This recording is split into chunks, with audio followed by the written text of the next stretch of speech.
Je suis sûr que tu en as déjà eu un comme ça. Cet œuf en plastique, 3 boutons, un écran et quelques pixels qui forment une créature. Mais le mien, il était plutôt carré, avec au-dessus 2 mots, Digital Monster, Digimon. Si tu as grandi dans les années 2000 comme moi, tu as toujours comparé Digimon à Pokémon. Beaucoup disaient que ce n'en était qu'une pâle copie. Taille, Sacha, Agumon, Salamèche, alors que, en vrai, c'est tellement plus. Jeux vidéo, figurines, cartes et surtout un dessin animé incroyable, bien plus profond et mature que la concurrence. De tous les Pokémon Killers, comme on les appelle, Digimon est celui qui a été le plus près de détrôner le roi des monstres de poche. Et pendant un très court instant, il y est même arrivé. À 9h, le matin du samedi 25 mai 2000, les enfants allument leur télévision. 1 523 000 d'entre eux choisissent Pokémon, tandis que 1 651 000 zappent vers Digimon. Rares sont ceux qui peuvent se vanter d'un tel exploit. Alors, qu'est-ce qui s'est passé ? Aujourd'hui, Digimon n'est plus le même. Bien loin du titan d'il y a 2 décennies, la course avec Pokémon a été perdue. Une chute terrible, au point où on dirait qu'il a été oublié. Enfin, pas par tout le monde. Digimon, c'est toute ma vie. Digimon est bien plus grand que tu ne le crois.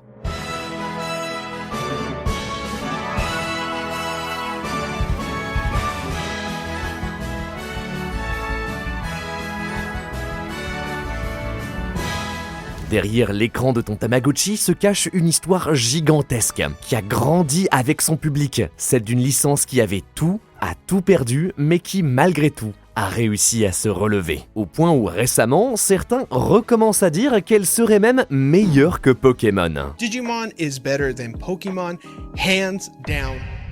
Moi c'est Théromique et aujourd'hui je te raconte l'histoire incroyable de Digimon, son origine, sa chute, son retour et l'impact énorme qu'il a eu sur toute notre génération. Hello tout le monde, juste avant, grande annonce, vous avez aimé les tapis de jeu Millennium Battles, du coup on en sort de nouveau. Ces dernières semaines, j'ai travaillé avec des artistes de fou. On plonge dans de nouvelles licences qui me tiennent vraiment à cœur. Il y en a un sur Pokémon en mode maître de la ligue et un autre sur Zelda. Je vais pas vous mentir, là j'accomplis un peu un rêve de gosse. On m'a dit c'est possible, j'ai dit let's go. Ça arrive très vite sur la boutique, le lien est en description. En attendant, tu peux déjà commander nos super tapis Hollow Knight et Evil Twin, je les adore, je ne joue plus que sur eux. Les vidéos bien longues comme ça demande pas mal de temps, donc si t'as envie de soutenir la chaîne, c'est la meilleure manière de le faire. Et maintenant, la suite.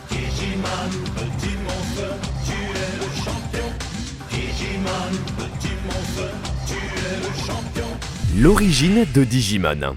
C'est un phénomène de société, c'est un animal virtuel, c'est en tout cas comme ça qu'il est défini. Ne souriez pas, il y a 15 millions d'enfants dans le monde qui ont acheté ce petit objet. En 1997, on commence à entendre des bips dans les cours d'école. Tout le monde a un Tamagotchi. Sorti au Japon quelques mois plus tôt, un œuf en plastique, un animal dans un écran avec lequel tu joues mais que tu dois aussi nourrir, laver, amener aux toilettes. Sinon, il tombe malade, il fait caca partout et il meurt. Ça a fait un peu scandale. Au Japon, t'avais littéralement la tombe de ton Tamagotchi et les parents se demandaient pourquoi est-ce que soudain leur enfant se mettait à pleurer. Surtout que c'est super stressant, t'as une alarme et si t'es pas assez rapide, tu peux le voir décéder en temps réel.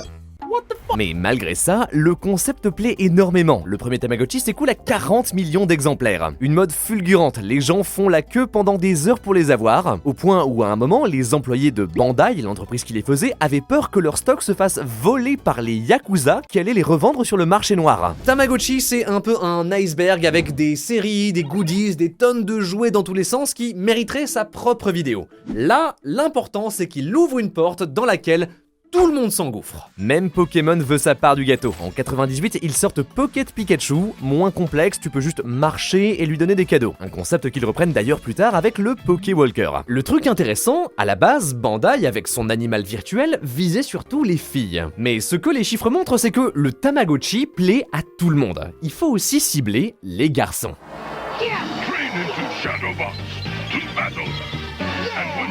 Voilà l'idée qui donne naissance au Digimon. Créé par Akiyoshi Hongo, en réalité un pseudo qui rassemble 3 employés de Bandai, ils veulent faire un jouet plus développé qu'un Tamagotchi classique. En plus de t'occuper de la créature qui sort de l'œuf, tu peux aussi augmenter ses compétences, le faire évoluer et même relier ton Tamagotchi à celui de quelqu'un d'autre pour lancer un combat. C'est ce que je trouve vraiment cool. Digimon amène au Tamagotchi l'aspect social, la ferveur de la compétition. Tu ne t'occupes pas de ta créature juste comme ça, mais pour battre tes potes dans la cour de récré. On donne les designs à Kenji Watanabe, designer en chef chez Wiz, qui s'inspire des comics américains pour créer les premiers monstres, dont un petit dinosaure jaune qui deviendra très important plus tard. Dès 97, la première version s'écoule à plus de 14 millions de copies. Succès énorme, suffisant pour pousser Bandai à voir plus loin qu'un simple jouet et de transformer Digimon en licence. On commence par 2 mangas, Common Digimon, un petit one-shot, puis Digimon Adventure V-Tamer, qui a comme héros un jeune garçon du nom de Tai, dont on va bientôt reparler. En parallèle, on sort Digimon World sur PS1, le premier d'une longue série. Surtout, le cœur de la licence, un animé. On le donne à la Toei, on leur dit faites ce que vous voulez, et sans s'en rendre compte, on vient de prendre la décision la plus importante de l'histoire de la franchise. Parce que pour s'en charger, la Toei appelle un jeune animateur plein de talent, Mamoru Hosoda.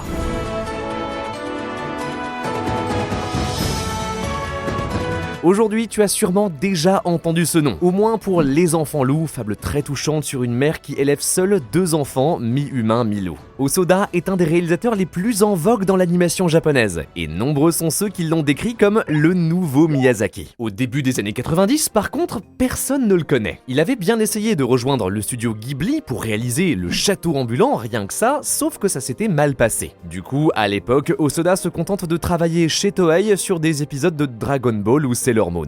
Il a même réalisé le 6e film One Piece, qui est trop bizarre, mais moi j'aime beaucoup. Ils sont juste là. Tout ça pour dire que lorsqu'on lui donne Digimon, Hosoda le voit comme une manière de faire ses preuves. Et ce qu'il propose est surprenant.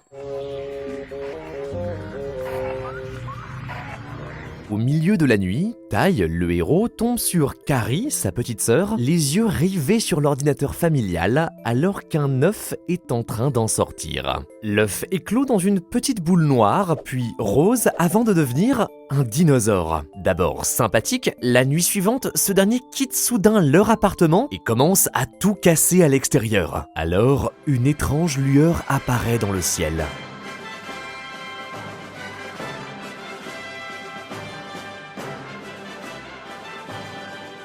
De cette aurore boréale sort un autre Digimon, un perroquet géant, bien plus agressif. Le dinosaure l'affronte, mais il est trop faible. Cependant, aux portes de la mort, Tai et Kari l'implorent de se relever. Leur partenaire rouvre alors les yeux, se transforme une dernière fois et oblitère le perroquet dans une gerbe de flammes. Enfin, l'aube se lève, les créatures disparaissent sans laisser d'autres traces que la destruction qu'elles ont causée. Alors, c'est très bizarre. Je m'attendais à voir un début classique de n'importe quelle série pour te vendre des jouets, mais je pensais pas avoir peur des Digimon. Le combat de Titan est visuellement cool, surtout avec la réalisation de Hosoda, sauf que on le voit à travers les yeux d'un très jeune garçon, apeuré, impuissant, qui ne comprend pas ce qu'il se passe, mais qui sait que ça a une importance capitale. Pokémon, Beyblade, Yu-Gi-Oh, toutes les séries de cette époque qui font des jouets sont là pour te vendre du rêve, te montrer à quel point leur univers est génial, à quel point tu peux être un héros dedans, achète mes cartes. Digimon, lui, ajoute à ça le danger, l'incompréhension. Ces créatures de rêve peuvent tout aussi bien créer le cauchemar. Cette idée, c'est la base de tout le reste, et notamment celle de la série Digimon Adventure. Dans ton espace virtuel, tu apparais tellement... Pardon, j'ai pas pu résister. En même temps, c'est quoi ce générique? La même phrase en boucle, puis faux contact. Pays spécial, alors qu'en japonais, le générique, c'est Butterfly, le meilleur opening de tous les temps, que je mets sous ma voix parce que je veux pas me faire strike, mais genre... Vous êtes des malandrins de l'avoir enlevé, ça se fait pas. Tout a commencé quand le climat s'est complètement déréglé.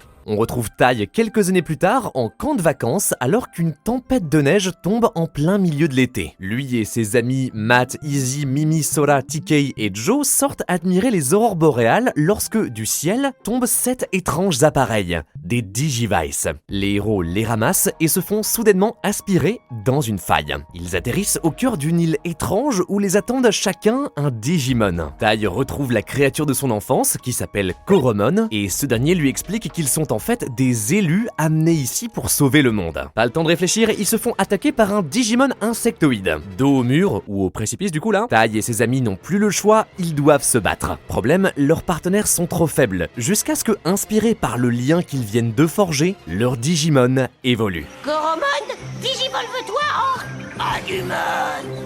Ainsi commence l'aventure de Tai et ses compagnons. Ensemble, ils explorent l'île pour trouver un moyen de rentrer chez eux, malgré les créatures qui leur barrent la route. À chaque épreuve, ils grandissent, ils gagnent en maturité, et leur Digimon aussi. La première fois que Tai fait preuve de courage et attaque lui-même un ennemi pour sauver Koromon, qui maintenant s'appelle Agumon, vu qu'il a évolué, faut suivre, son partenaire évolue à nouveau pour devenir Greymon, encore plus puissant, sauf que, contrairement à Pokémon, à la fin du combat, il retrouve sa forme originale. Comme ça, il reste mignon et on peut vendre des peluches. Et oui, je sais que ça fait beaucoup de mon, donc préparez-vous parce que c'est pas fini. Même chose, plus tard, lorsque Izzy, le geek de la bande, se sert de ses connaissances, Tentomon se transforme en Kabuterimon et l'aide à triompher de ses adversaires. En gros, les Digimon se nourrissent de ton potentiel. Plus tu l'exploites et plus ils deviennent puissants. Sur leur chemin, les héros comprennent qu'un mal ronge les Digimon. Des roues noires qui s'implantent dans leur corps et leur font perdre la raison. Derrière tout ça se cache en réalité Devimon, type virus, maléfique, cruel et calculateur. Il veut s'emparer du Digimonde pour préparer l'arrivée de son maître. Les héros voyagent jusqu'à lui au sommet de sa montagne pour le combat final. Mais Devimon est bien trop fort. Il écrase Tai, Agumon et tous les autres. Debout, il ne reste plus que TK et son Patamon, le seul qui n'a pas encore évolué de toute la série. Animé par l'énergie du désespoir, Patamon rassemble la force de tous ses amis pour enfin se transformer en Angemon. Il transperce le cœur de l'être démoniaque au prix de sa propre vie. TK, si tu veux que je revienne, je reviendrai. Heureusement, ça va, le Digimon retourne juste sous la forme d'un œuf. Les héros ont gagné, mais savent que bien d'autres dangers les attendent. Ainsi se termine la première partie de Digimon Adventure. C'est super bien! L'animé est une pépite. Même aujourd'hui, pour cette vidéo, c'était un plaisir à revoir. Les personnages sont attachants, uniques chacun à leur manière, on croit parfaitement à leur groupe, et surtout, il y a de l'enjeu. À la fin, les héros et les Digimon sont réellement en danger. On est complètement dedans. Surtout que tout aurait pu s'arrêter là. En réalité, Bandai n'est pas très confiant dans son projet. Alors que l'entreprise venait de produire des Tamagotchi en quantité pharaonique, la mode commence à passer et ils en vendent de moins en moins. En 99, Bandai, assis sur un stock d'invendus, perd 6 milliards de yens, 38 millions de dollars d'aujourd'hui. Du coup, pour Digimon, ils préfèrent se la jouer safe, une histoire compacte, 13 épisodes qui se suffisent à eux-mêmes. On ne sort même pas de produits dérivés pour l'occasion. Vraiment, au premier problème, ils sont prêts à tout débrancher, mais ça marche. La qualité de la série résonne chez les fans. Même à côté d'énormes mastodontes comme Hunter x Hunter, GTO, One Piece, Digimon se démarque et les gens en redemandent. L'âge d'or de Digimon.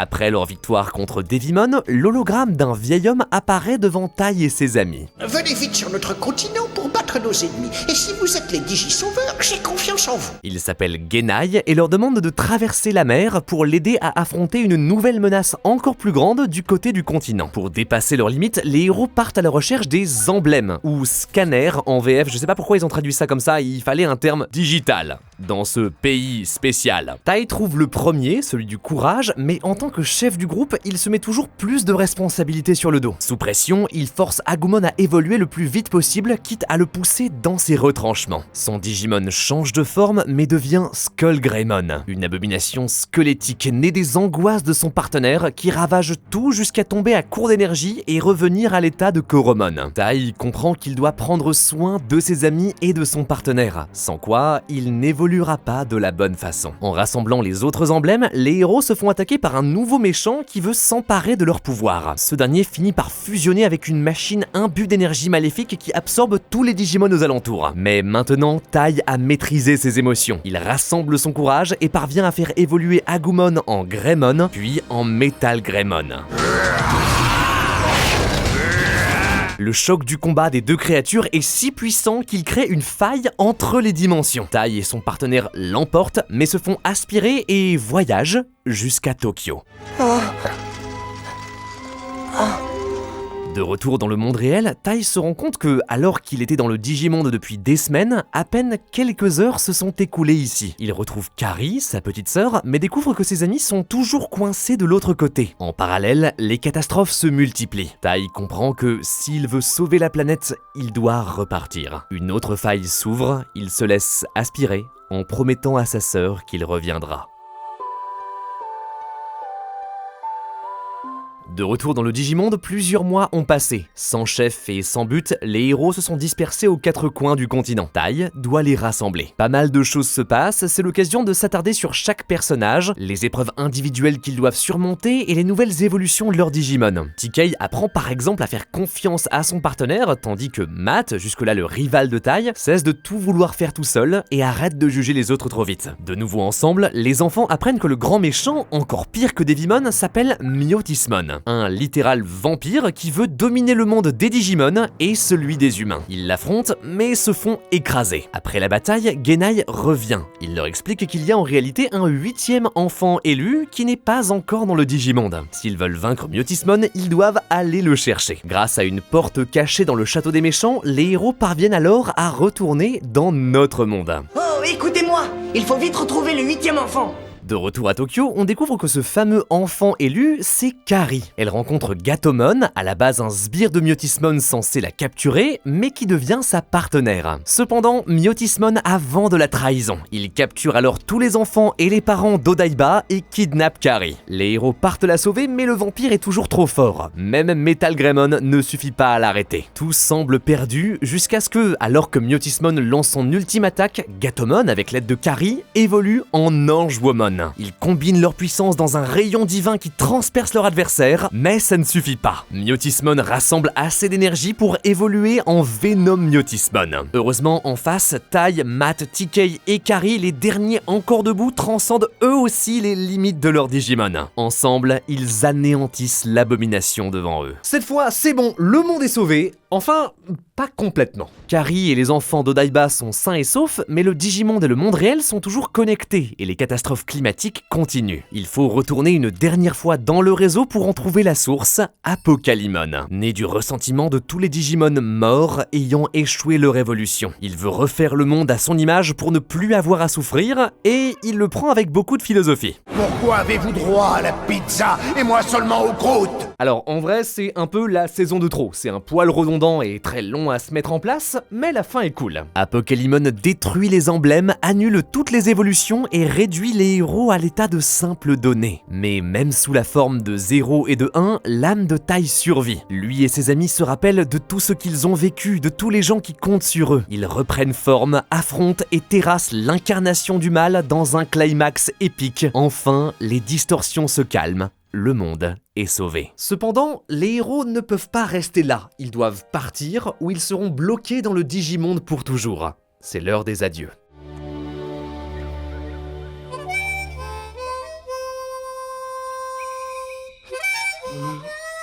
En 54 épisodes, Digimon n'a cessé de me surprendre. Arc après arc, la série se renouvelle, les personnages évoluent, leurs liens se renforcent au point où, à la fin, on ne veut pas leur dire au revoir. Le dernier épisode est une déchirure, autant entre les héros et leurs Digimon qu'entre nous et eux. On pensait naïvement que l'aventure continuerait toujours, mais il est temps de rentrer à la maison. Heureusement, si l'anime se termine, pour Digimon, c'est que le début. Bref, au Japon, c'est pas le succès que Bandai espérait. Alors pas un flop, 11% d'audience moyenne, c'est très bien, mais c'est en dessous des 13% de Pokémon, qui centralisent toujours 50% de l'audience jeune. Aussi, malgré ses héroïnes vraiment cool, Sora, par exemple, qui est la GOAT, la série a du mal à s'imposer auprès d'un public féminin. Et ça se ressent dans les ventes. Digimon peine donc à être à la hauteur des attentes qu'on a placées sur lui. Enfin, ça, c'est jusqu'à ce qu'on décide de l'exporter chez nous. En Occident, on adore Digimon. Différence culturelle, meilleure stratégie de diffusion, la série rafle l'audience et propulse Fox Kids qui la diffuse devant tous ses concurrents. Partout dans le monde, les chaînes se l'arrachent. En France, certains épisodes montent jusqu'à 75% de leur tranche d'audience. Et en quelques semaines, plus de 7000 magasins proposent déjà dans leur rayon des peluches, figurines, cartes Panini et j'en passe. Avec 250 000 copies vendues, Digimon World était un petit flop au Japon. Dans le reste du monde, par contre, il touche les 1,3 millions. Alors loin des 31 millions de Pokémon, mais c'est très bien. Pour Bandai, c'est une surprise. Eux, ils pensaient que la licence était arrivée au bout de sa vie, mais non. Et enfin, ils reprennent confiance dans leur univers. Plutôt que d'être un simple engouement de courte durée, nous avons la conviction que le boom Digimon à l'international fera de ces personnages des incontournables, destinés à rester en place pendant longtemps. Cartes, figurines, leur produit phare, le Digivice. Son nom officiel, le Virtual Pet, l'évolution directe des Tamagotchi avec les Digimon de l'animé à l'intérieur. Au début des années 2000, au sommet de sa popularité, la franchise Digimon a amassé 500 millions de dollars. Elle devient l'outsider. Sortie de nulle part, elle est montée au sommet de la grille des programmes jusqu'à, comme on l'a dit, pendant un bref instant, le matin du 25 mai 2000, dépasser Pokémon, le vrai premier Pokémon Killer. Le plus ironique, c'est que je trouve l'adaptation occidentale vraiment moins bien. Les comédiens ça va, mais c'est plus lisse, on ressent moins les thèmes, les phrases importantes sont remplacées par d'autres plus légères et il y a des blagues partout. Ma mère va demander qu'on lui rembourse mes frais de séjour. Quelqu'un a pensé à se munir d'un hélicoptère? C'est pas mauvais, mais juste parfois ça casse un peu l'ambiance, du coup je vous recommande la version originale. Même si, bon, il y en a quand même certaines qui me font marrer. Oh mais pourquoi est-ce que je ris? Normalement je dois être triste. Les fans de Digimon, vous pouvez faire un best-of des meilleures blagues de la série, ça serait cool, ouais merci. Plus globalement, on sent que ceux qui gèrent Digimon chez nous font un peu n'importe quoi, notamment la faute de ce mec, Haim Saban, personnage assez controversé, déjà c'est lui qui a composé le générique français assez moyen. Son business model, c'est d'importer des séries japonaises, puis de les brader absolument partout. Il avait fait la même chose avec les Power Rangers, et ça explique l'avalanche de produits dérivés Digimon un peu au rabais. Et d'un côté, ça a aidé à populariser Digimon chez nous, mais de l'autre, c'est aussi ce qui lui a donné cette image de contrefaçon, de Pokémon en moins bien. Ça se sent surtout lorsqu'on amène Digimon au cinéma. Là où le premier film était une expérience complète, cohérente, là, on fait un sandwich de 3 OAV différents. Bon, c'est un peu confus, mais ça encore je veux bien. Par contre, en intro, ils ont mis Angela Anaconda. Dans quelques secondes, les portes du cinéma vont s'ouvrir et on va enfin pouvoir voir le plus grand film de tous les temps. Alors, parenthèse, mais si tu comprends pas ce que t'es en train de te regarder, c'est Angela Anaconda, qui était un dessin animé qui, I guess, était populaire à l'époque, même si moi ça me fait vraiment bien bader, et donc ils se sont dit bah on va leur mettre ça quoi. Enfin, imagine t'es un gamin, tu vas voir Digimon en salle et tu tombes là-dessus. Je suis persuadé qu'une partie des gens qui n'aiment pas Digimon ont été traumatisés par ce truc. Mais qu'est-ce qui vous est passé par la tête? Vous vouliez bousiller votre image, gratuitement. Même pas gratuitement, en plus ça vous a coûté de l'argent cette merde. Bref, oui, Digimon est au cinéma. Pour célébrer l'explosion de la licence, la Toei décide de produire un deuxième OAV diffusé en salle. Voilà comment il décide de rappeler Mamoru Hosoda. Hosoda n'a pas fait tout Digimon Adventure. Après l'OAV, il n'a en fait réalisé que un seul épisode, le 21ème, celui où Tai retrouve puis requitte sa sœur dans le vrai monde. Mais c'est, je trouve, le meilleur de la série. Déjà parce que l'ambiance est vraiment unique, mais parce que il a compris la plus grande force de l'œuvre. Ce n'est pas juste un animé sur des monstres, ça en ferait juste un clone de Pokémon. Le vrai thème de Digimon, c'est la technologie et notre rapport avec elle. Et pour Hosoda, c'est le sujet de Digimon Adventure, notre guerre virtuelle, le premier film Digimon. C'est la file à éclos! Mais non, c'est un œuf de Digimon! L'histoire commence quand quelques mois après la fin de leurs aventures, TK arrive en trombe chez Tai, paniqué. Apparemment, un nouveau Digimon est apparu et il grandit en mangeant des données numériques. À cause d'elle, les ordinateurs de tout le Japon commencent à faire n'importe quoi. Malheureusement, à part Matt et TK, tous les autres héros sont injoignables. C'est donc à Agumon, Patamon, Gabumon et Tentomon de s'en charger. Puisqu'ils sont sur internet et pas dans le Digimonde, les enfants de tous les pays peuvent regarder leurs combats. Sauf que le Digimon est trop puissant. Il évolue, se multiplie multiplie, terrasse les héros, puis pirate le Pentagone et lance un missile balistique prêt à raser Tokyo. Tai et ses amis n'ont plus que 10 minutes avant le désastre. Submergés, ralentis par la quantité astronomique de données, ils n'ont aucune chance. Tai observe l'écran, son partenaire vaincu de l'autre côté.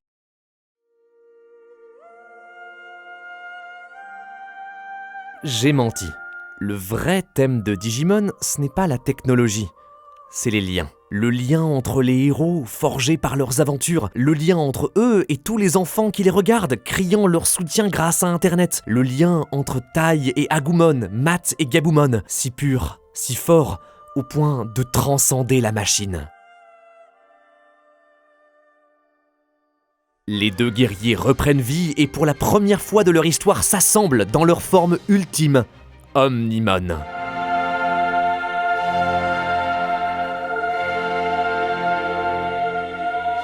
À la dernière seconde, le Digimon maléfique est vaincu, le chrono s'arrête et le missile n'explose pas. Juste à temps.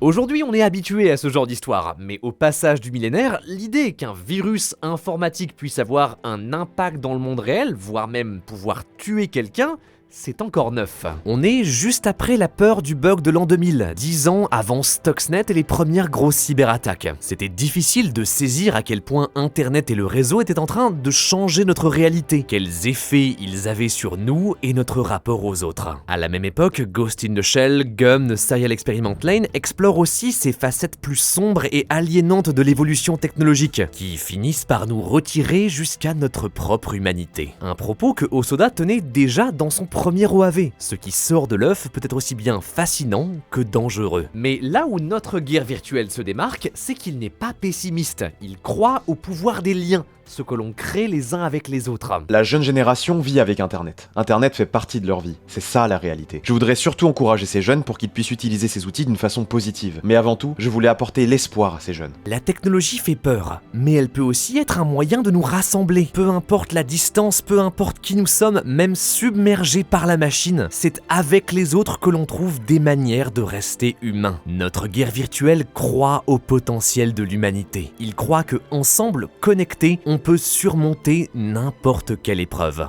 Et je pense que c'est en partie cette profondeur qui a permis à la série de résonner avec autant de gens à travers le monde. Digimon n'est pas comme les autres, il a quelque chose de plus. Ainsi, début 2000, Digimon est au sommet, avec des millions de fans à travers le monde, un animé incroyable et des jouets qui ne cessent de se vendre. Comment on aurait pu imaginer que c'était en fait le début de la fin?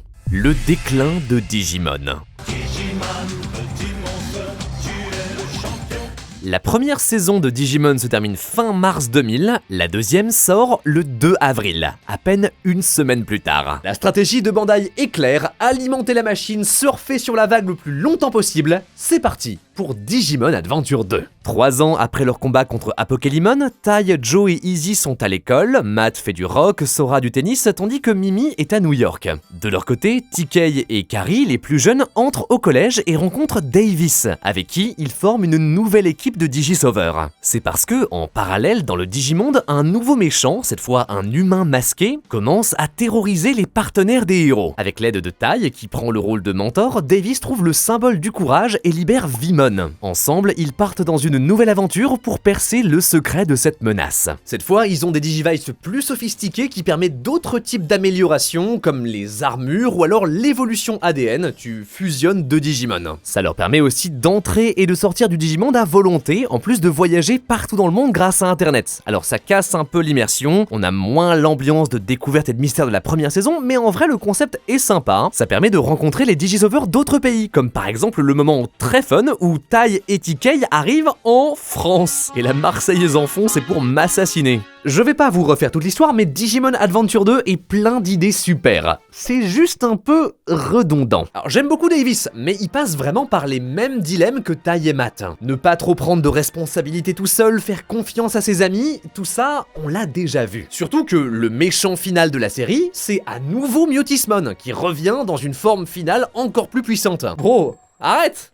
rentre chez toi quoi. C'est dommage parce que ça rend moins belle la victoire de Ty et Matt dans la première saison. Et justement, Ty, il est censé avoir passé le flambeau à Davis, mais il est toujours bien présent. Alors c'est pas trop grave, il est super Ty, mais du coup, il fait de l'ombre aux nouveaux héros qui ont moins la place de briller. Voilà mon souci avec cette saison. Je ne sais pas à qui elle s'adresse. Bandai avait clairement peur de continuer avec le cast original, craignant que des héros trop vieux leur feraient perdre la tranche des 6-11 ans. Mais ils avaient aussi peur d'un nouveau départ et préfèrent donc garder une partie des premiers héros. Sauf que du coup, d'un côté, pour les anciens fans, c'est difficile de revoir les mêmes arcs avec des personnages auxquels tu es moins attaché, mais de l'autre, pour ceux qui découvrent Digimon, c'est très dur de raccrocher les wagons. On ne t'explique pas les notions de base, comme le Digivice ou l'évolution, c'est difficile de comprendre ce qui se passe. Malgré tout, Digimon Adventure 2 reste rempli de qualité, une grande partie du public suit et garde Fox Kids au sommet de la grille des programmes. Mais c'est le premier signe d'un problème bien plus vaste,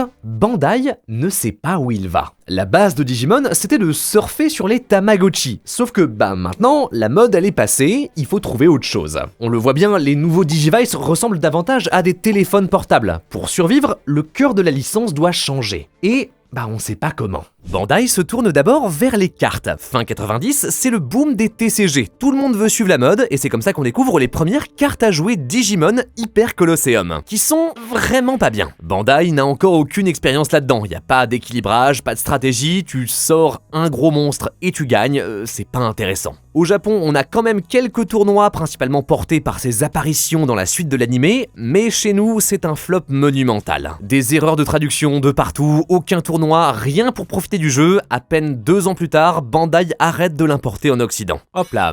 À la place, en 2002, ils sortent Detector. Malheureusement, c'est pas mieux, c'est un pierre-feuille-ciseau glorifié qui s'effondre un an plus tard. Attendez les gars, j'ai une autre idée, j'ai trouvé un jeu super tout à l'heure. La 3e tentative, Digimon CCG, est juste un clone de Yu-Gi-Oh! Désolé, regarde les cartes, c'est les mêmes ordres de grandeur, le même gameplay. Non mais attendez, nous c'est 7500 life points et pas 8000, et c'est pas du plagiat. Bien plus tard, en 2014, on tente de le ramener avec Digimon Fusion CCG. Franchement, un peu mieux, il règle les principaux problèmes, mais lui non plus ne décolle pas et disparaît après seulement 2 sets. Tous ces échecs font du mal à Digimon. Surtout, le problème, en plus de la qualité des jeux, c'est leur accessibilité. À l'époque, la seule manière de comprendre les règles des cartes sans aller dans une boutique, c'était de jouer sur simulateur. Pokémon avait justement le sien sur Game Boy, celui de Digimon par contre, il était sur WonderSwan. La WonderSwan, c'est une console exclusive de Bandai, créée justement pour concurrencer la Game Boy en utilisant Digimon comme figure de proue. Un énorme désastre. Problème de développement, marketing hasardeux, Bandai pensait en tirer au moins 200 millions de yens de bénéfices, ils repartent avec 1,7 milliard de dettes. Et sans parler des dégâts qu'on a fait à Digimon en le misant là-dessus. Alors bon, le TCG, ça marche pas, le jeu vidéo, on vient de tanker notre console, mais les autres jeux, ils marchent ? Allez, un peu. Leur série principale, c'est les Digimon World. Le premier ne s'en sort pas trop mal, un RPG en 3D où tu peux t'occuper de ton partenaire, découvrir le monde, ok, c'est cool. Le deuxième, sorti à peine quelques mois plus tard, par contre, c'est un dungeon crawler. C'est comme Pokémon Donjon Mystère, mais en moins bien, et puis on l'a jamais eu en France, du coup, je le boude. Et c'est pas fini, le troisième, c'est à nouveau un RPG, mais plus en pixels, vue isométrique, très proche de l'ambiance de Pokémon. Lui, il est vraiment bien. Allez, super, bravo les gars, on garde ça pour la suite, c'est génial. Et non! Digimon World 4, c'est un beat them all. Tu tapes des gens avec une épée. Et qu'est-ce que vous faites? À chaque nouveau jeu, vous changez complètement de direction. Enfin, on dirait juste un mec qui tente désespérément de suivre ce qui a l'air de marcher sur le moment plutôt que d'avoir ses propres idées. Impossible d'apprendre de tes erreurs, de raffiner ta formule et surtout, tu perds tout le monde. Chez nous, avec les problèmes de localisation, c'est encore pire. Le troisième, vu qu'on n'a pas eu le 2, il s'appelle Digimon World 2003, mais le quatrième, en japonais Digimon World X, on l'appelle Digimon World 4. Alors que techniquement, il n'y a pas de 2 ou de 3. Voilà le souci principal. Bandai n'a pas de vision claire pour la franchise. On dirait qu'ils n'ont toujours pas confiance en Digimon et ne font que l'envoyer dans toutes les directions en priant pour que ça marche. On l'a vu avec les cartes, on l'a vu avec le jeu vidéo, on le voit pour l'animé. Après la fin de Digimon Adventure 2 arrive Digimon Tamers. Cassure totale avec ce qui est venu avant, on dit au revoir à Tai et Davis et bonjour à Takato et son partenaire Guilmon. Là encore ça va, c'est justement écrit par le scénariste de Serial Experiment Line, donc on reste dans le thème du rapport au numérique, c'est cohérent. Aussi, Tamers a seulement 3 héros, ça permet de les développer plus en profondeur. Le ton est plus sombre et toute l'idée de power-up avec les cartes est intéressante. C'est un peu l'équivalent de Yu-Gi-Oh 5D, une bonne série mais trop différente de ce qu'on a eu jusque-là. Ça rend les diffuseurs plus frileux et ça ne relance pas vraiment la mode. La vraie chute arrive après, en 2002, avec Digimon Frontier. Encore une autre cassure, là c'est les héros eux-mêmes qui se transforment en Digimon. Tu vois qu'ils voulaient surfer sur la mode des Super Sentai et Power Rangers, mais ça n'a rien à faire là, c'est pas pour ça que je regarde Digimon. Et je suis pas le seul à le penser, Frontiers est un échec monumental, l'audience est au plus bas, les produits dérivés moisissent sur les rayons. À la fin de la série, alors que depuis la première saison on tenait le rythme d'un épisode par semaine sans coupure, pour la première fois, la diffusion de Digimon s'arrête. C'est officiel, le Pokémon Killer a perdu. Plusieurs fois on tente de raviver la flamme de Digimon sans succès. Genre Data Squad en 2006 avec son héros qui fout des mandales à main nue au Digimon. Ensuite on a eu Fusion en 2010 et App Monsters un peu plus tard, pas grand chose à dire dessus, la magie du début n'est plus là. On regarde un pantin qui tente désespérément de recréer le succès de son prédécesseur sans comprendre ce qui faisait la force de ce dernier. Les séries sortent dans l'indifférence générale, c'est simple, Digimon est obsolète. On peut blâmer l'évolution technologique qui a mis les Tamagotchi au placard, ou alors la mauvaise gestion de Bandai, sans confiance, sans cohérence, qui n'a fait qu'enchaîner les erreurs. Quoi qu'il en soit, en quelques années, la licence pourtant partie pour conquérir les imaginaires du monde entier tombe dans l'oubli. Un vague souvenir d'une flamme éteinte trop tôt. Alors pourquoi est-ce qu'aujourd'hui, on reparle de Digimon? Comment est-ce qu'il a fait pour renaître de ses cendres? L'héritage de Digimon. Au milieu des années 2000, c'est clair, Digimon a perdu beaucoup de gens. Les Tamagotchi se sont éteints, et si Bandai le maintient en vie, il est bien loin du phénomène qu'il était quelque temps plus tôt. Le grand public est passé à autre chose. Mais pour autant, il ne disparaît pas. On retrouve des traces de Digimon un peu partout dans la pop culture, dans les décors des comics Avengers Academy, dans les spin-offs de Sword Art Online, jusqu'à la finale de Drag Race, avec l'une des participantes qui cale sa robe sur Togemon. Ou sinon t'as Gojo dans JJK qui parle tranquille des évolutions d'Agumon. Si on veut pousser plus loin, Digimon est aussi l'un des ancêtres de l'isekai. Re:Zero, Mushoku Tensei, Moi quand je me réincarne en slime, les histoires qui transportent leur héros dans un univers inconnu. Entre le Digimonde et la réalité virtuelle de Sword Art Online ou Log Horizon, il n'y a qu'un pas. Digimon a réussi à laisser sa marque, et si le grand public ne s'en rappelle que comme le truc qui ressemble à Pokémon, au moins il s'en rappelle. Les thèmes de l'anime restent dans l'imaginaire collectif. Et dans celui de Mamoru Hosoda.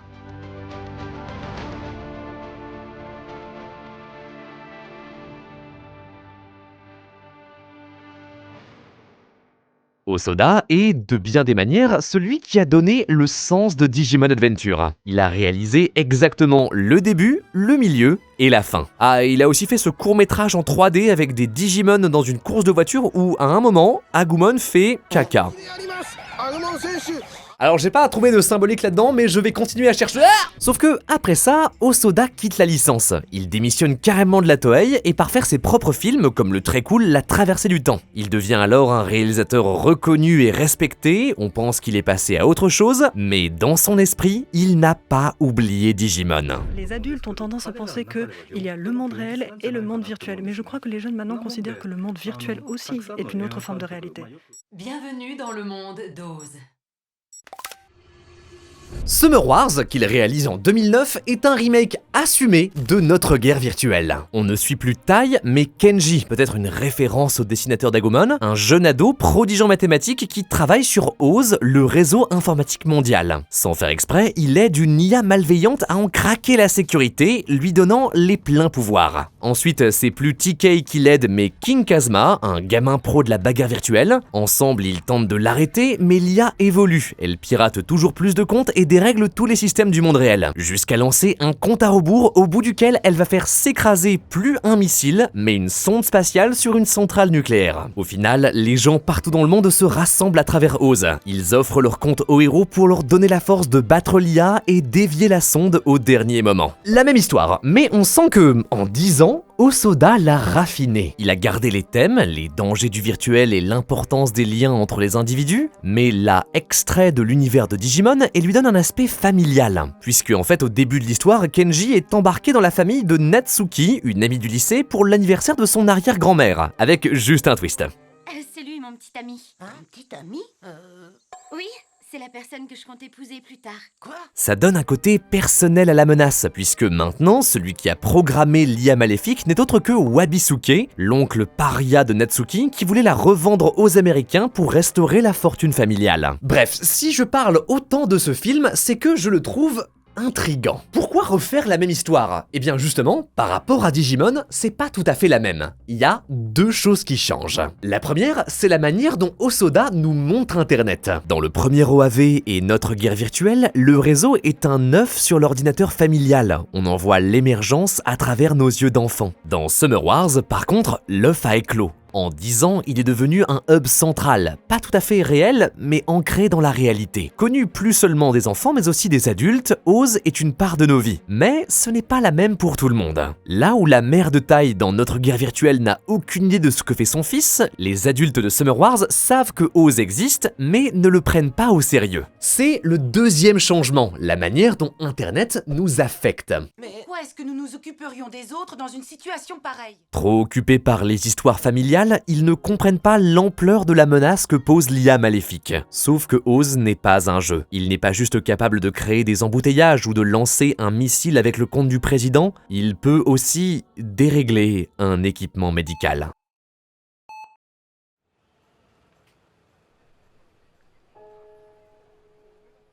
Elle avait le cœur fragile.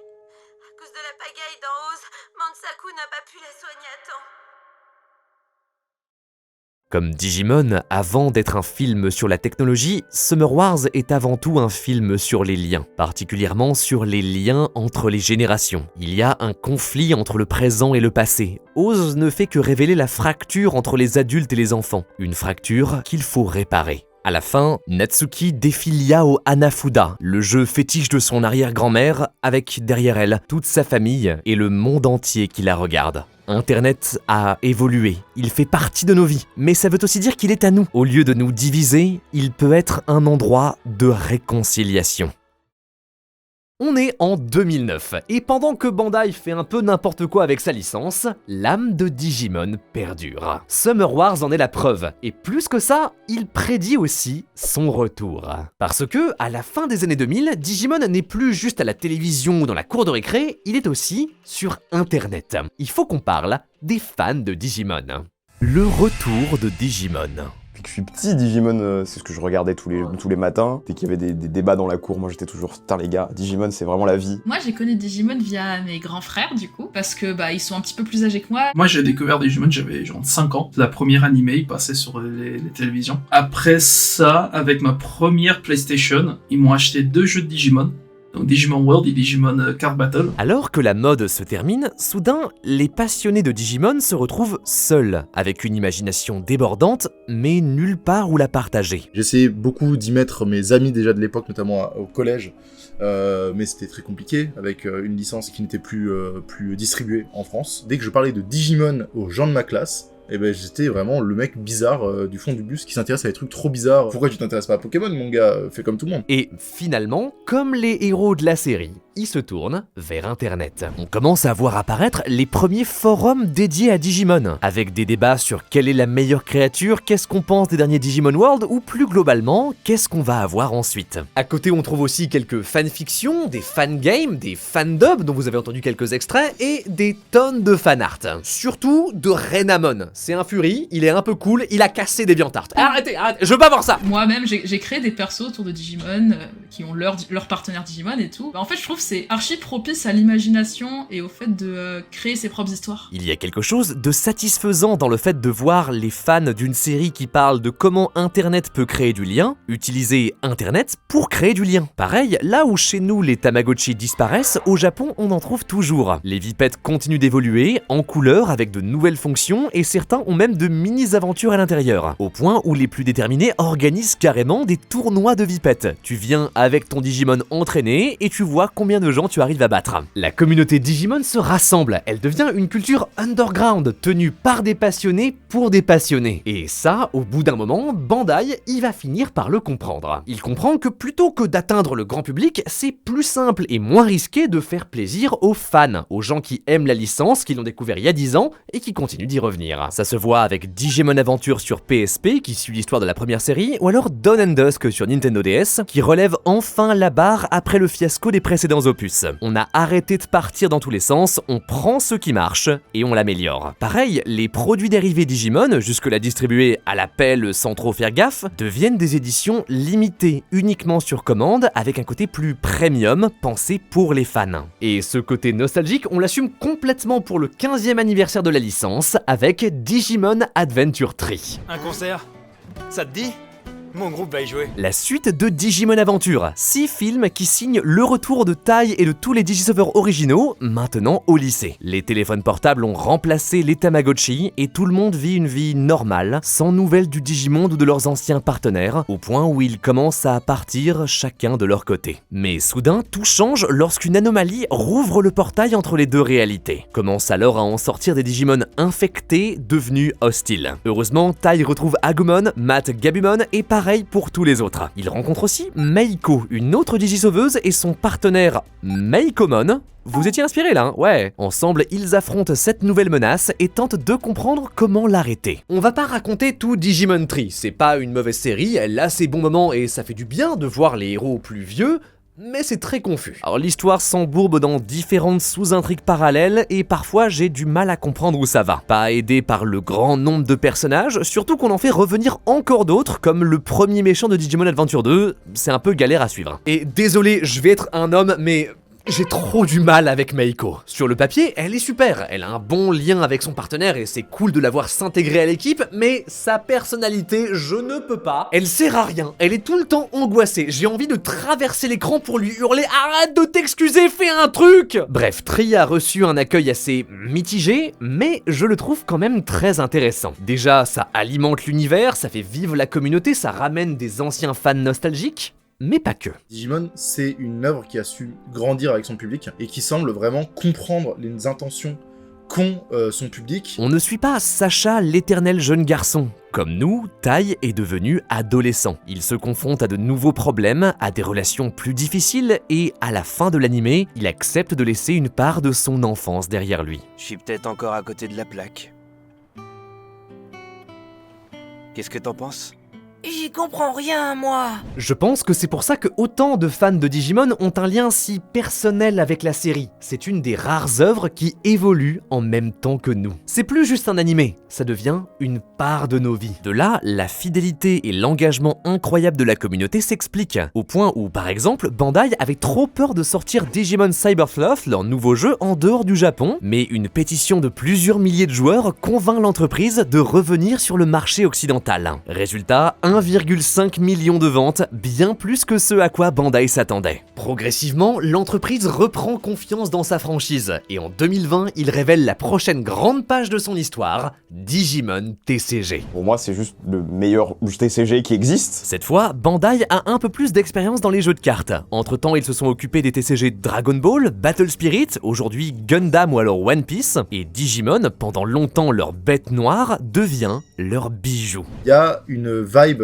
quand tu joues à Digimon TCG qui fait que tu prends du plaisir du début à la fin. Tout le concept, c'est de sortir des Digimon et de les faire évoluer. À chaque fois, ils gagnent des effets ou des points d'attaque pour se débarrasser des créatures de l'adversaire ou attaquer directement sa sécurité, l'équivalent de ses points de vie. Moi, j'aime beaucoup les decks à piles. En gros, tu vas du rookie au champion, à l'ultime, au méga. Moi, c'est ce que je préfère. Comme dans Magic, toutes les cartes ont une couleur qui permettent au deck de jouer sur des stratégies très différentes. Les rouges sont agressifs, les jaunes plus sur la défense, violets jouent sur le cimetière, cimetière tandis que les verts évoluent très rapidement. À côté, tu as des cartes de soutien qui t'aident à former tes combos ou te sortir de situations difficiles. Mais la vraie nouveauté, c'est le système de ressources. Magic a des terrains, Hearthstone du mana, Yu-Gi-Oh n'a rien. Pour équilibrer son jeu, Digimon, lui, a de la mémoire. Au centre du terrain, t'as une ligne avec un 0 au milieu et qui part de 10 de chaque côté à gauche et à droite. C'est un côté pour toi, un côté pour l'adversaire. On commence le jeu en plaçant un jeton sur le 0 et on démarre la partie. Maintenant, tu commences et par exemple, tu veux jouer Vimon. Pour ça, tu dois payer son coût, le chiffre en haut à gauche de la carte, ici 3. Pour le payer, tu prends ton jeton et tu le déplaces de 3 du côté de ton adversaire. La règle, c'est que lorsque la mémoire passe du côté d'un joueur, ça devient son tour à lui. Ton adversaire du coup a 3 de mémoire et il joue par exemple Tyrannomon à 5. Il déplace le jeton qui passe au-dessus du 0 et arrive sur le 2 de ton côté, c'est donc à toi et ainsi de suite. Déjà, c'est génial, les parties sont très dynamiques et t'es jamais en train d'attendre. Mais la subtilité, c'est que plutôt que de jouer par exemple ce Devimon level 4 pour 6 et donc de donner plein de mémoire à ton adversaire, invoque-le par-dessus un demi-Devimon de niveau 3 pour seulement 1 de mémoire. Oui, ça te demande plus de temps et plus de cartes, mais du coup tu donnes moins d'ouverture à ton adversaire pour faire la même chose. Tout le jeu repose sur ce dilemme. Est-ce que tu sors une carte puissante tout de suite au risque de donner un gros tour à ton adversaire? Ou est-ce que tu amènes progressivement tes créatures en faisant attention à la mémoire que tu lui donnes? Et puis à la fin, avoir un gros Digimon qui a sous lui 4-5 évolutions qui le boostent, c'est tellement satisfaisant. Taper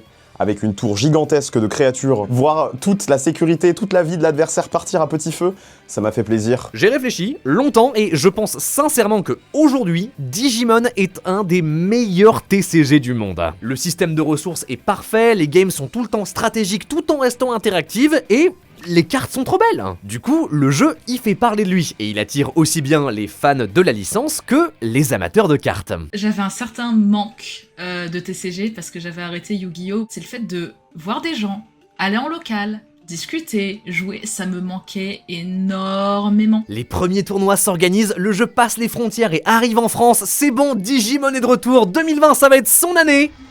Attends, 2020 ? Et en ce mercredi 25 mars, restez chez vous. Il va falloir vous habituer à ce message. Aujourd'hui, l'Organisation mondiale de la santé a utilisé pour la première fois le mot de pandémie. Vraiment pas de chance, mais le TCG Digimon arrive au pire moment. Impossible de sortir de chez soi, pour un jeu de cartes physique, c'est compliqué. Le Covid a signé la mort de plein de nouveaux TCG comme Bakugan et aussi plein d'autres jeux bien moins implantés. On se dit que ça sera pareil pour Digimon, alors on s'apprête à le mettre au placard.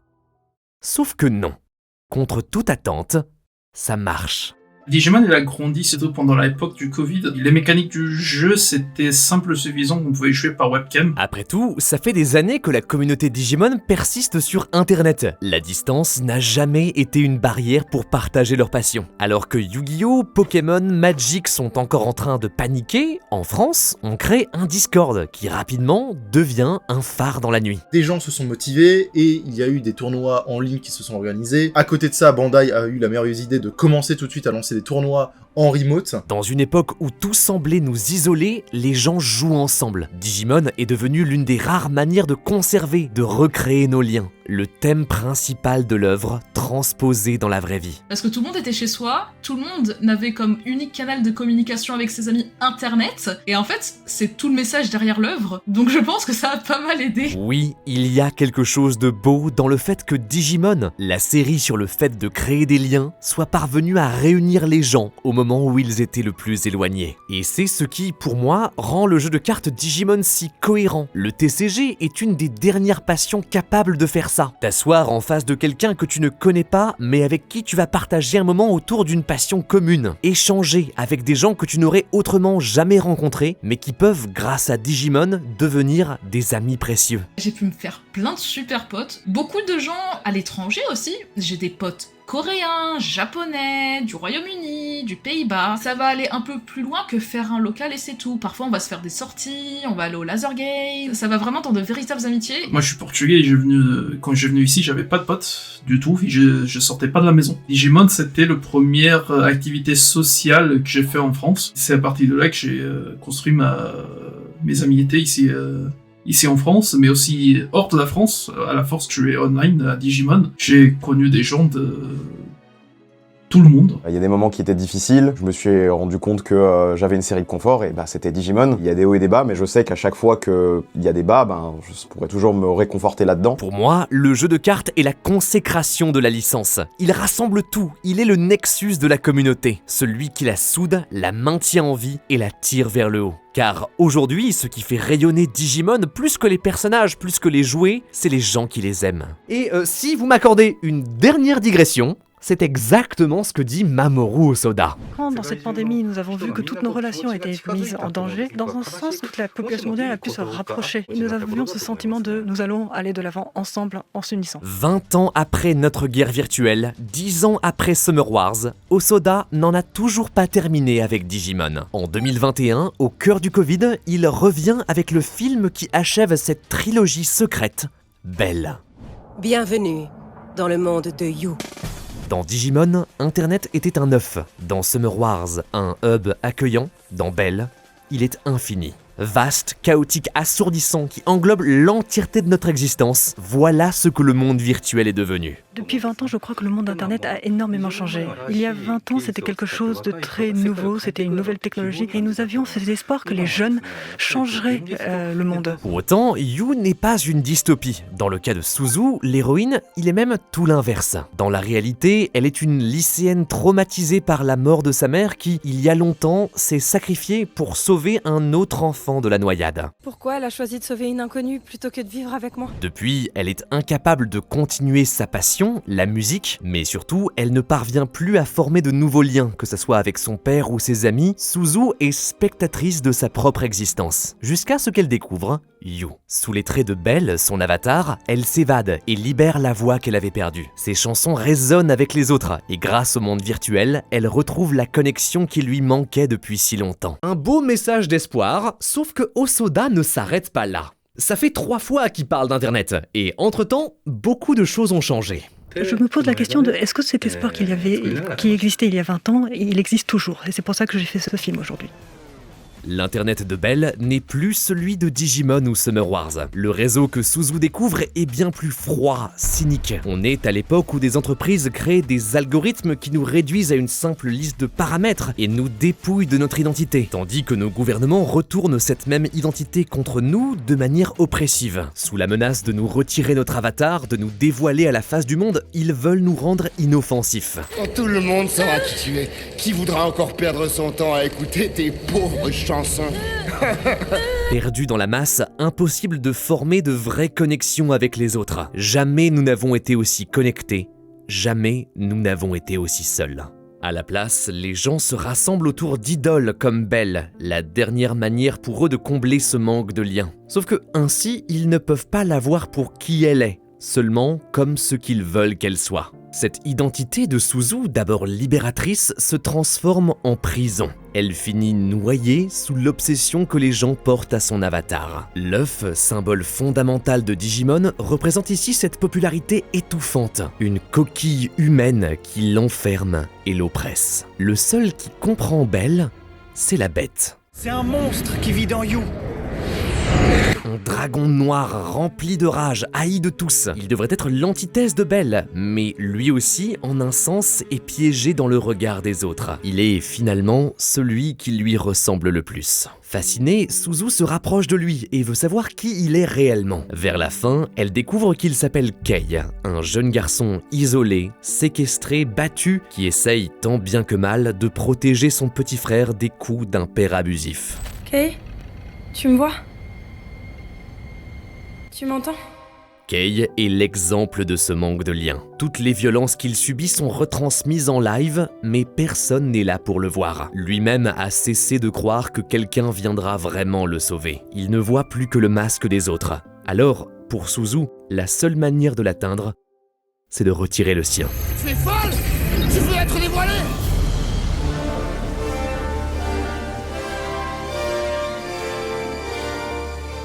Suzu se dévoile. Enfin, elle comprend l'acte de sa mère et elle aussi se jette à l'eau, corps et âme, pour sauver quelqu'un d'autre. L'humanité dans sa voix résonne jusqu'à Kei, qui parvient à retrouver l'espoir. L'espoir que ce lien virtuel qu'il a forgé est bel et bien réel et que quelqu'un veut véritablement l'aider.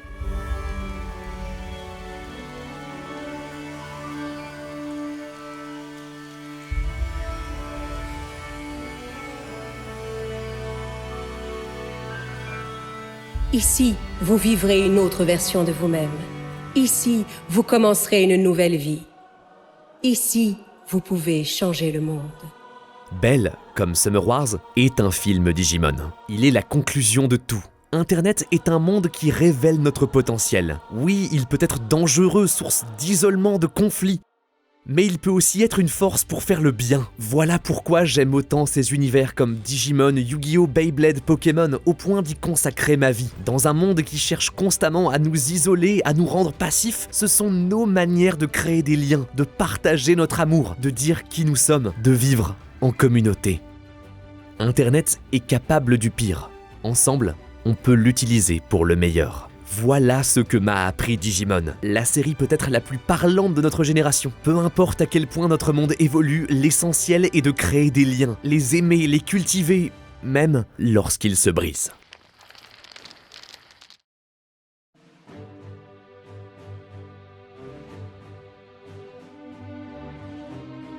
On n'a toujours pas répondu à la question. Qu'est-ce que Digimon a de plus? Juste avant, on parlait de tri, et on disait que la force de cette génération était de voir que Tai et ses amis avaient grandi avec nous. Sauf que si en 2015 on était des adolescents, aujourd'hui, on est devenus adultes. Chaque jour, notre enfance s'éloigne un peu plus de nous, au point où parfois, je me demande si je ne suis pas un peu ridicule à passer 1 heure à vous expliquer pourquoi un dessin animé a changé ma vie. Est-ce que je ne serais pas devenu trop vieux pour Digimon? Eh bien, c'est ce que demande Last Evolution Kizuna.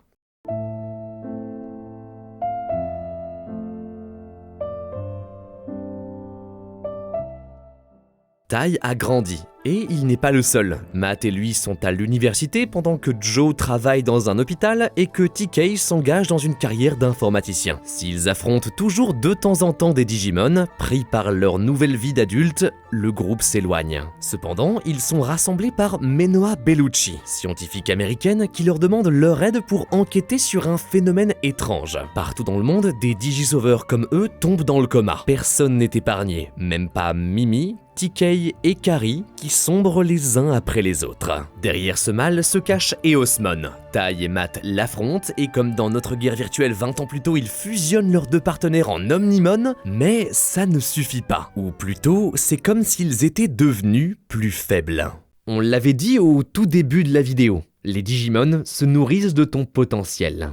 Menoa le confirme. Enfant, toutes les portes te sont encore ouvertes. Ton potentiel est sans limite. Cependant, plus tu grandis, plus ta route se trace, moins d'énergie ton Digimon reçoit. Quand Tai saura ce qu'il veut faire de sa vie, Agumon disparaîtra. Il n'a plus beaucoup de temps.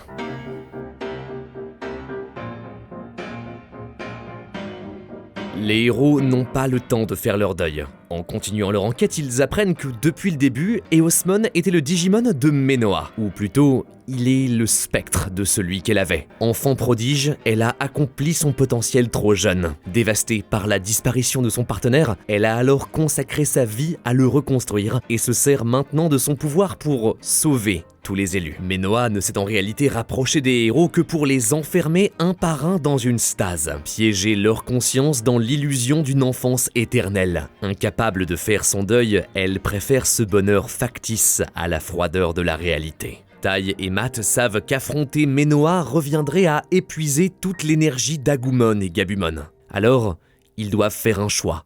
Abandonner, préserver artificiellement ce lien avec leur partenaire et revivre pour toujours leur passé, ou accepter de grandir et se battre, en sachant que ce sera leur dernière aventure.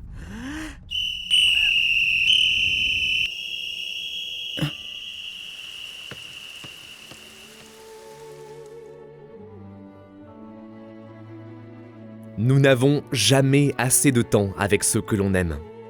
Nos attaches sont aussi nos plus grandes faiblesses. Oui, chaque lien que l'on forme finira par se briser, mais cette douleur ne doit pas nous empêcher d'avancer. C'est en sachant que tout finira un jour que chaque instant, chaque connexion devient unique et merveilleuse, que la vie mérite d'être vécue. Tai et Matt battent Eosmon, libèrent leurs amis et sauvent Menoa de son désespoir. L'énergie de leur Digimon s'est presque éteinte. Il est l'heure de se dire adieu.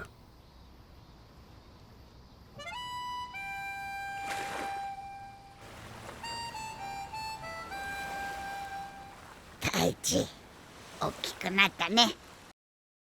Je suis quelqu'un qui, depuis toujours, utilise la fiction pour construire mon réel. Je tire mes valeurs de celles des personnages que je regarde, mes leçons des histoires qui me touchent. De nos jours, les licences sont pensées pour être infinies, des aventures éternelles, avec des héros qui ne vieillissent jamais ou qui finissent toujours par revenir. Digimon est différent. Il a grandi en même temps que nous. Il nous a offert un message précieux et accepte que ces personnages doivent s'en aller.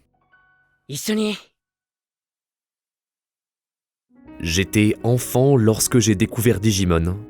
J'étais adulte lorsque je les ai vus partir. Mais ce n'est pas un au revoir. Les liens que l'on forge resteront toujours avec nous. Ils nous construisent et dévoilent notre potentiel. Peu importe les séparations, notre histoire ne se termine jamais. Elle évolue. Aujourd'hui, Digimon est revenu. Les efforts de Bandai et de la communauté ont porté leurs fruits. Après 2 décennies dans l'ombre, à nouveau, on recommence à en parler. Déjà, l'entreprise continue de faire plaisir aux fans. Récemment, ils viennent d'annoncer Digimon Up, sorte de renouveau des Vipets, mais sur téléphone portable, un retour aux origines de la série. Du côté des jeux vidéo, en plus des Digimon World, leur branche principale, ils sortent des titres plus poussés, comme Digimon Survive. Mélange de visual novel et de tactical RPG assez exigeant, mais un hommage aux 2 décennies de la franchise. À côté, ils développent aussi les Digimon Story, des expériences nouvelles qui cherchent à atteindre le grand public. On a déjà mentionné Cybersloth, mais récemment tout le monde a entendu parler de Time Stranger. Système de combat accessible mais dynamique, personnages haut en couleur, histoire prenante, une superbe réinvention de la formule Digimon. Au point où je pense que c'est aujourd'hui la meilleure porte d'entrée pour tous ceux qui veulent découvrir son univers. La super pub, c'est qu'il est sorti 15 jours après la douche froide qu'a été Legend Zelda. Au point où le grand public s'est remis à faire la comparaison Pokémon Digimon, et visiblement, niveau qualité, ce combat, Digimon le gagne. Les jeux sont plus poussés, il y a une tentative de toujours vouloir faire mieux avec Digimon qui se ressent. Ça se voit que les personnes qui sont derrière le truc et qui taffent dessus sont des personnes qui aiment la licence et qui aiment ce qu'ils proposent avec la licence. En même temps, Bandai vient de lancer Beat Break, la nouvelle génération de l'anime, qui reprend plus que jamais la thématique de l'œuf. Tout le monde en a un, l'équivalent d'un téléphone portable, mais qui fonctionne avec notre énergie. Une énergie de laquelle peuvent se nourrir les Digimon. Dans la même veine que les films de Mamoru Hosoda, Beat Break parle de technologie, notre rapport à elle et ses effets sur nos liens, en y ajoutant cette fois une touche un peu cyberpunk.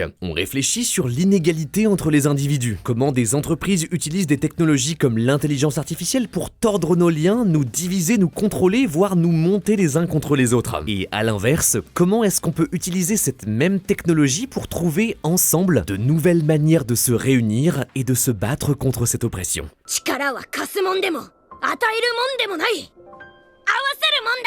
Ça rend la série très actuelle, dans la continuité de Adventures, Tamers, Summer Wars, Bell, une vision de l'internet d'aujourd'hui et de ce qu'il est en train de devenir. Que tu connaisses ou non Digimon, ça va te parler. Et encore mieux, ça va aussi te pousser à découvrir le reste de l'univers, comme le jeu de cartes. Si le TCG Digimon n'est jamais arrivé au niveau de Yu-Gi-Oh! Ou Magic, il est toujours là et continue de fédérer une communauté bienveillante. On a des communes locales qui sont soudées, on a des boutiques qui nous proposent des tournois, on a de nombreux régions à travers toute l'Europe. On est un peu dans une phase bizarre. Le power creep dans Digimon est arrivé très vite, du coup le jeu a changé de manière drastique. En vrai c'est pas une mauvaise chose parce que du coup ça permet de voir d'autres horizons, ça permet de voir d'autres manières de jouer. En 2024, Bandai publie même Digimon Liberator, un webcomic, sorte de mélange entre Vanguard et Sword Online, où les personnages jouent directement aux cartes dans un monde virtuel. Ça retranscrit assez bien les mécaniques et le feeling du vrai jeu dans une histoire franchement bien ficelée. Bref, si t'as envie de plonger dans Digimon, t'as de super manières de le faire et des gens là pour te tendre la main. Après, bon, ça dépend un peu de où t'habites. En France, on a le Discord français, mais on a quand même des communautés qui sont très régionales.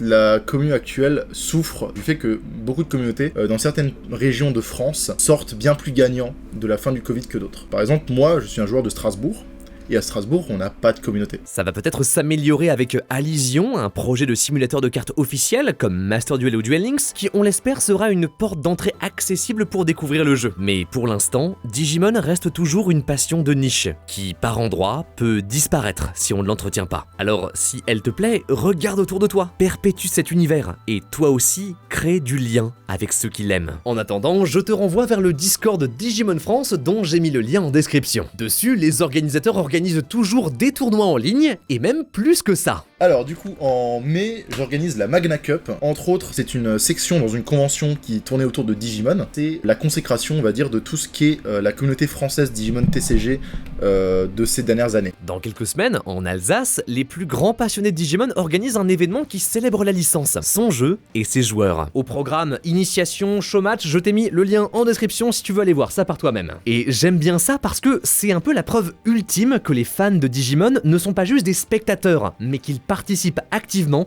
à la transmission du message de leur œuvre. Pour pouvoir, encore une fois, continuer à amener cette communauté à grossir et à rester soudée pour rester l'une des communautés de TCG où on est le mieux accueilli, on va dire. La transmission. Voilà le lien que j'essaye d'avoir avec vous. C'est ce qui m'anime depuis bientôt 3 ans sur cette chaîne, et en réalité plus de 12 si on compte tout le reste. Trop longtemps, j'ai eu l'impression d'être seul, le geek du fond de la classe. Digimon, Yu-Gi-Oh, Pokémon et tous les autres m'ont aidé à aller de l'avant, trouver des gens qui me ressemblent, comprendre que je ne suis pas seul. En vous partageant mes passions, j'espère vous transmettre qui je suis et vous encourager à, vous aussi, ne pas avoir peur de faire le premier pas, de créer des liens et de les préserver jusqu'à ce qu'ils disparaissent. Digimon est une œuvre qui nous fait grandir et je continuerai de grandir avec elle.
Merci beaucoup de m'avoir regardé jusqu'au bout, j'espère que cette vidéo vous a plu. Un énorme et infini merci à toutes les personnes qui m'ont aidé pour la faire. Melo, Mina, Yuxo, Capé, Paprika pour leurs témoignages vraiment précieux, un grand merci à vous, le lien de leurs réseaux sont en dessous, allez voir ça. Et un grand merci à toute l'équipe technique, les monteurs, les mini-makers, la boîte de production qui est derrière et qui m'aide à vivre de ça. Je vous le dis pas souvent mais merci beaucoup les gars, sans vous, rien de tout ça n'existe. En description, tu trouveras le lien vers le Discord français de la communauté Digimon et si tu veux soutenir la chaîne, le lien vers Duel Academy et Millennium Battle. On vient de sortir des tapis de jeu, il y en a d'autres qui arrivent très bientôt. Ce genre de vidéo vraiment prend beaucoup de temps à faire donc n'hésitez pas à aller voir ça, ça ferait trop plaisir, merci beaucoup. Nous on se retrouve dans une semaine et sur ce, c'était Théromique, croyant l'âme des cartes. À la prochaine.